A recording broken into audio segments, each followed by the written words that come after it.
Hi everyone. Welcome back to Breakup Cheater. Thank you for joining me today, and if you're new here, welcome.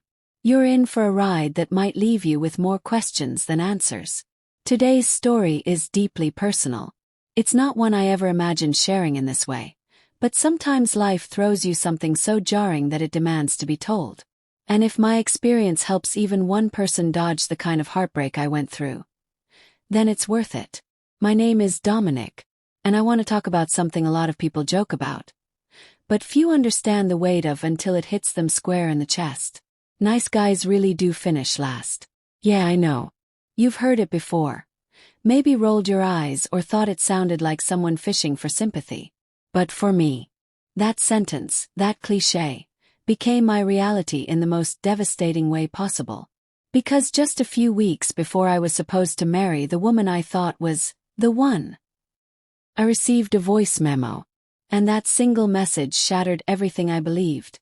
About her, about us, and honestly about myself. I'll walk you through everything.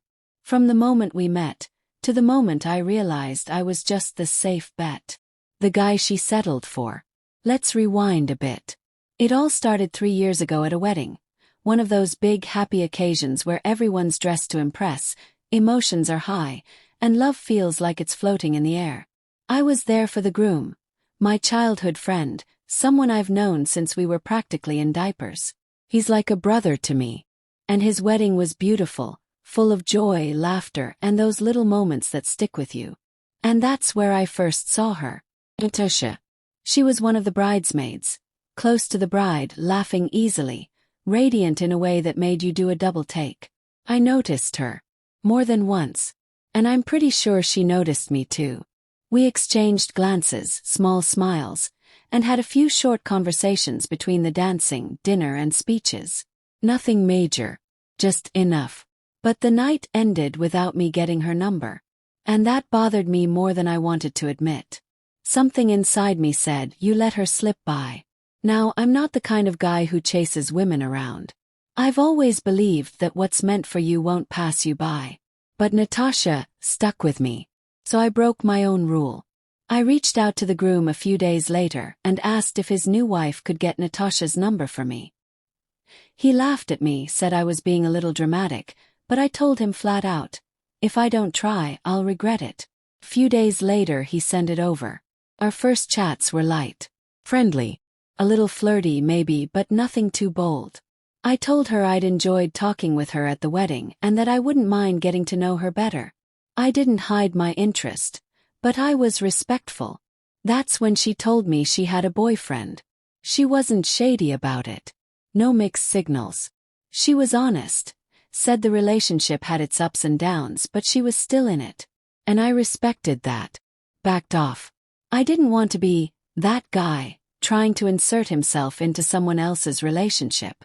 But that wasn't the end. Because even though I kept my distance, Natasha kept finding small ways to stay connected. She'd check in randomly, ask about my day, drop little messages that felt personal. I tried not to read into it, but the line between casual and curious started to blur. I started wondering, asterisk, is she just being friendly? Or is there something more? Asterisk. But I never pushed. I stayed in her orbit quietly.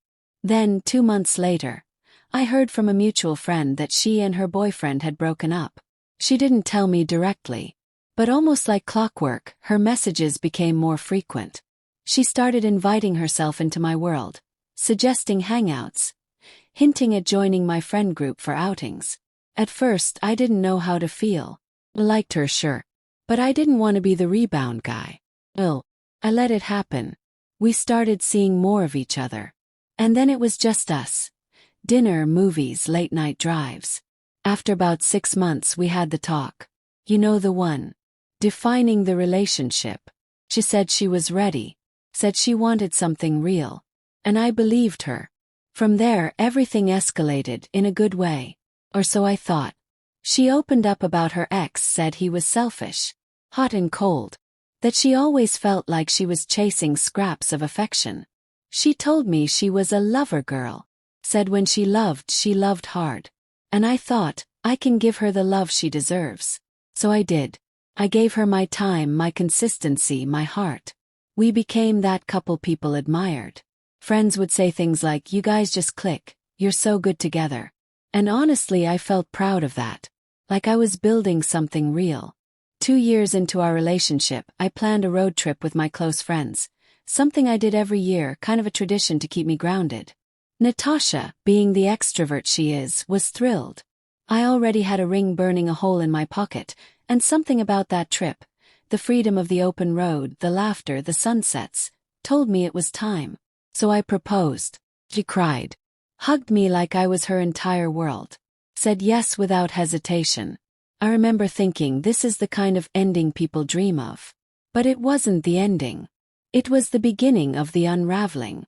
When we got back from the trip, wedding planning took over our lives. To make things easier, Natasha moved in with me. At first it felt exciting, like a glimpse into our future. We woke up next to each other, made coffee, talked about napkin colors and guest lists. But then her sister Monica started showing up more. Sometimes in person, sometimes over the phone.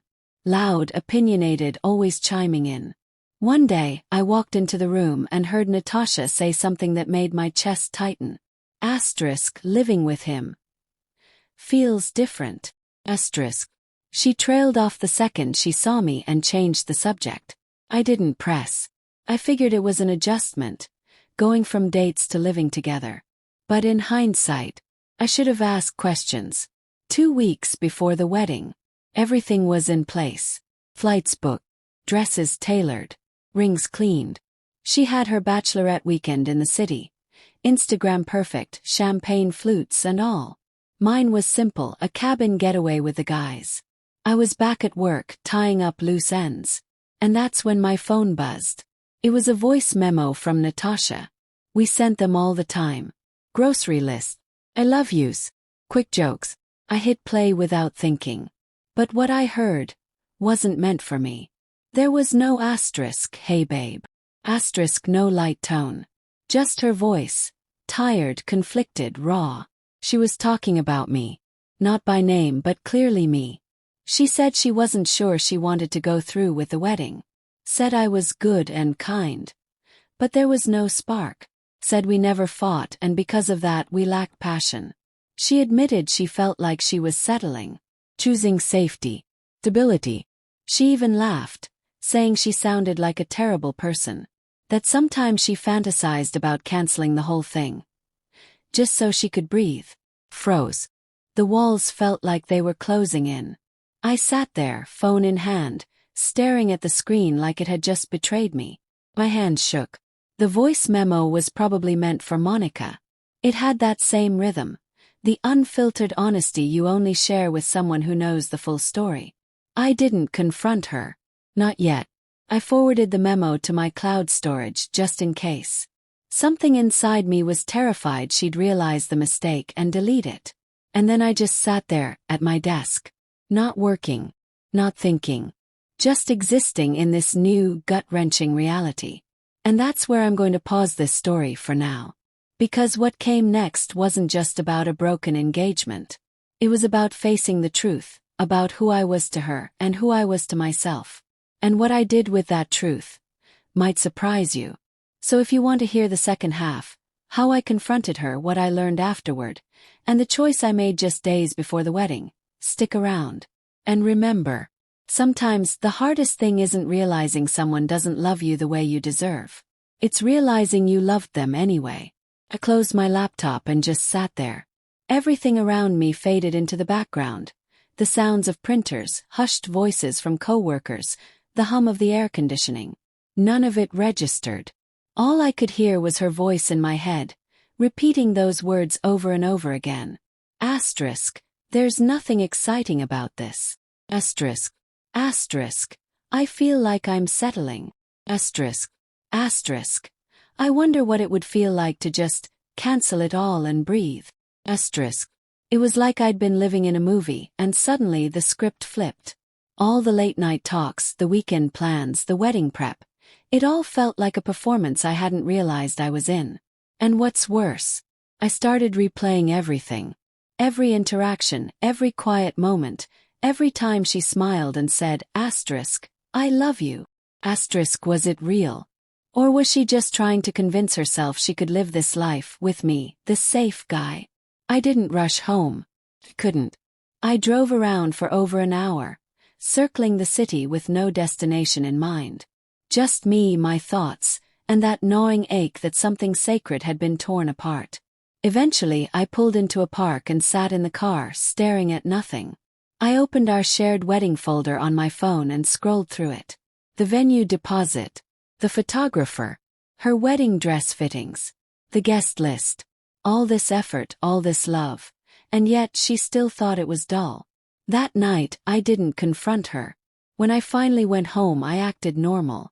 She was already in the kitchen, wearing one of my hoodies, sipping tea like everything was fine. She asked me how my day was, and I managed to lie. I said it was long but okay. I kissed her cheek, and we sat down for dinner. Do you know what it's like to look someone in the eye, knowing they're carrying a truth about you that they haven't admitted? To hear them talk about choosing napkin colors and dessert options, when you know deep down, they're debating whether they even want to walk down the aisle. It's soul-splitting. Over the next 2 days I kept my cool. I didn't want to act rashly. I needed time to process and decide what to do. But I also started observing her more closely. Her texts, her calls, her expressions when she looked at me. Every moment felt loaded. Then something else happened that pushed me over the edge. I was in the bedroom folding laundry when her iPad pinged with a message. Normally I wouldn't look. I'm not that guy. But given what I knew, I tapped the notification. It was from Monica. It read, "Did you delete the message yet? I still can't believe you sent that to him. What are you gonna do?" My blood ran cold. So she knew. She knew she sent it to me. She knew I'd heard it, and she said nothing. No apology. No conversation. Nothing. Just kept pretending everything was fine. I walked out and found her sitting on the balcony scrolling through her phone. I stood there for a second watching her. This woman I loved. This woman I almost married. And I asked calmly, "So, when were you planning to talk to me about that voice message?" She froze. Her eyes met mine, and I saw the exact moment the panic hit her face. She didn't deny it. She didn't even try. She just went pale and said, "You listened to it?" He nodded. "Yeah, I did. Twice." There was silence between us, and then she started crying. But not the kind of crying that comes from remorse. It felt like guilt mixed with fear of being caught. She said she didn't mean to send it, that she was just venting and wasn't even thinking clearly. I asked her one question. Was any of it a lie? She looked at me for a long moment and said, "No. But I didn't mean it the way it sounded." And that's when I realized, this wasn't something that could be undone. You don't accidentally say you're settling. You don't accidentally question your future with someone 2 weeks before your wedding. We talked for over an hour.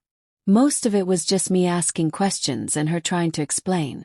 She said she loved me, that she knew I'd be a good husband, that I was everything she should want, but that she didn't know if that was enough.